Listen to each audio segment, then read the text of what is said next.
Thanks for checking out this show review video. This is for the 2025 show Hell Motel. It's a Shudder original show and it's coming to Shudder on Tuesday, June 17th. And the way they're going to be doing it is dropping an episode every Tuesday after that first June 17th drop. And I think I read somewhere that they're going to be doing 2 episodes are dropping on the 17th, and then after that it's just 1 episode per week, but it could just be 1 to start. Don't quote me on the 2 to start thing. But let me get into my no spoiler review. And I will tell you, I have watched all the episodes. So sometimes when they send out screeners for shows, they'll just send you like the first 2 episodes or 3 or 4 or whatever. But they sent me the entire season, and they are calling it season 1. So they're kind of leaving it open to be like, could we maybe do another season if people like this? I'm gonna say that I think it might not be back for season 2, and that's not to say that it's bad. It's just to say that I don't think it's special enough to warrant it. Anyway, I'll talk about it. But this one's directed by Adam MacDonald, who did Backcountry, Pie Wacket, some episodes of the show Slasher, which this feels a lot like, and Out Come the Wolves, which I did not like at all. Really did not like that film. But again, this is a Canadian series, 8 episodes, and like I said, I've seen all 8 episodes at this point, so I'm speaking from someone who saw the entire season. This is my no spoiler review. Again, Shudder original series coming on Tuesday, June 17th. Synopsis of this one. So, we start out at this Hell Motel, as they end up calling it. So it's a motel where a bunch of murders had ended up happening 30 years ago. And when you start the show, it takes place 30 years ago and kind of shows you a little bit of what went on there, not everything. And then they, revisit with some flashbacks that happen later on in the series. And then it's kind of a flash forward, and it's a bunch of people who are big into true crime, as they call them, true crime obsessives, who end up coming to this hotel that's being reopened, motel, that's being reopened as kind of like this murder attraction, basically. So it's for these true crime, as some people may say, sickos, who really want to go there and stay at the place where all these murders happen. And they're all like satanically related murders. So there's that aspect to the story as well. And then it's just about everyone gets there who's supposed to be this, the VIP the VIPs that they're kind of bringing in to be like, you are the first people who get to stay at this illustrious murder motel. I keep wanting to say hotel. It's motel, Carlin. Come on. So yeah, so they show up, and guess what? It's a horror series on Shudder, so guess what? People end up dying. One by one, people are getting offed in this film. So yeah, that's the synopsis. The intro portion before the title card is okay, and it has some blood to it. So it kind of sets the tone of like, this is what the story is going to be like a little bit. This is what you also can expect from the kills themselves, which I will say, on the topic of the kills, not great in my opinion. Now, I do need to qualify that. Not great from the creative kills standpoint. So you're going to see a lot of kills, or pretty much all the kills are just very straightforward. It's just, yeah, seen that a million times before. It's very straightforward. There's nothing elaborate to it. There's no imagination put into it. But the way they pull them off with the way the practical effects look is good, quite good at times. And the amount of blood that they end up using, which is also all practical, looks good as well. So not great in imaginative kills, but satisfying in what they are. So just know that going into the film.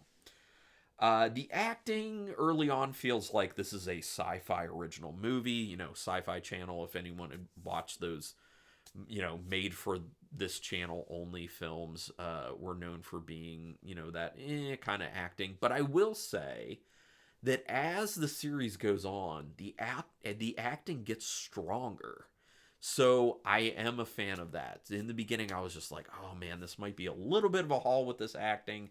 Might be a little tough to get through. But it does improve. And there are certain people amongst the cast who start out even better than others and end up pretty strong by the end of the series. So just know that. The dialogue, also in the beginning, pretty corny.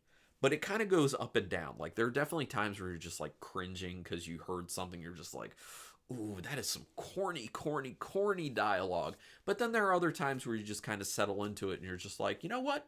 The dialogue is fine right now. It's working out. It feels realistic. So it's very up and down with how it was written, unfortunately. But, for the most part, the dialogue ends up being fine after you get past that first episode. But a lot of corniness in the beginning when you're kind of meeting all the characters, which, by the way, that's my next note. The characters, for the most part, start out being pretty annoying. Now, mainly that's because you're not hearing from every single character, so the more reserved, more straightforward, like chill characters, you're not getting early on. They're kind of showing you the most vociferous type characters, and yeah, you're just hoping they get off pretty quick because they're pretty annoying. That's what I found myself hoping with a film, but also or with the show. But also, like, that's what we're here for with a show like this. Like, that's what you expect, that people are going to get offed. And from the same person who did Slasher, you're definitely going to expect that. The ending of the first episode is supposed to have this big reveal to it, but you see it coming from miles away. So it kind of goes to the type of writing this is. It's one of those scripts, or multiple scripts for multiple episodes, where it's kind of like, we think our audience is stupid, and we're going to treat them as such. So there's a lot of like spoon feeding that ends up going on with the audience. So that'll get annoying to people. It got very annoying for me, but I also know that there are some people who just have this ability to just kind of shut your brain off and just watch it and accept it for what it is. And in those instances, you're probably going to enjoy it a lot more. The kills aren't creative, but are executed in a solid manner. Already talked about that.